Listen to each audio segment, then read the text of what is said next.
you were asking the question yesterday about can we even empathize? I think, our experience, no matter who we are, and a lot of, we're talking about how white people get so defensive immediately in the conversation about systemic racism. And, they automatically jump to, well, I'm not racist, or, well, I have Black friends, or, well, I didn't do it. I didn't own a slave. It wasn't me, and then there seems to be this big chasm, however, between being able to empathize with, say, maybe poor white people, which goes back to the whole, the whole gestalt of the Trump campaign is appealing to, fearful white people who think everything's being taken away from them.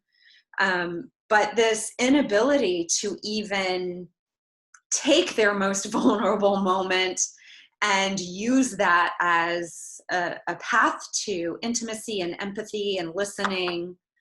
So there's an issue there.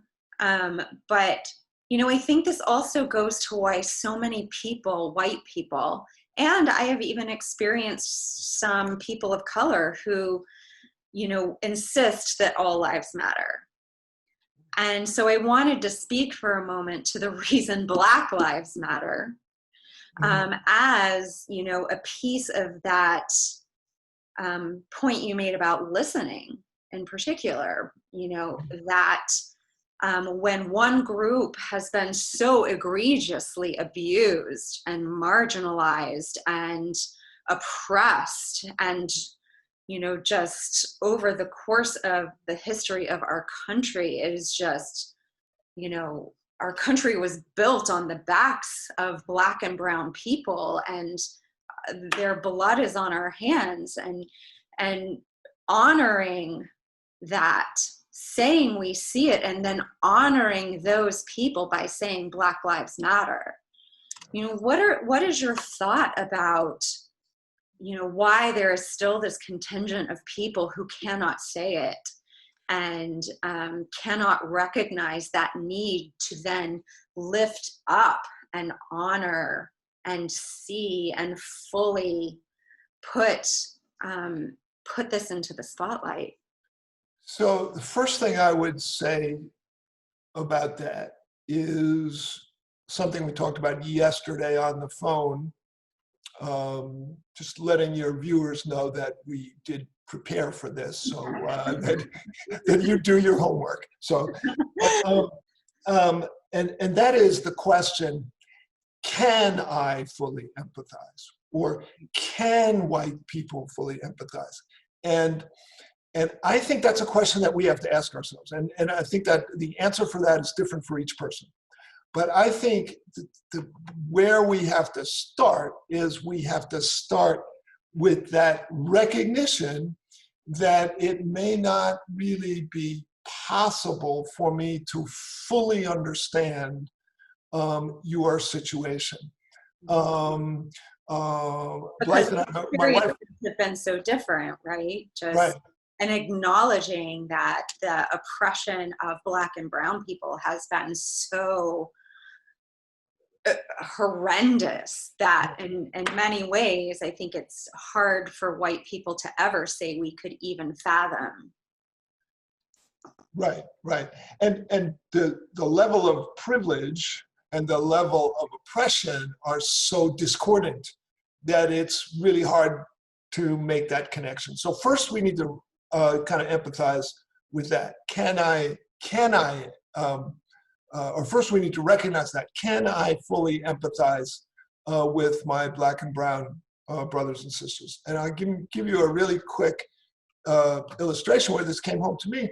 We did a play when we were at Intersections called Uniform Justice. And it was a play about, it was set in Memphis, Tennessee, and it was an all-Black police department. And it was a drama of how they were trying to protect and serve the people in their community. That's kind of was the premise.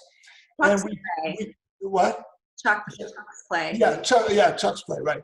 And we toured around and went different places. And we were doing a performance in Paterson, New Jersey. And we got in there, and I was sitting kind of in the back. And this woman came in, African-American woman came in with maybe 4 or 5 teenage boys.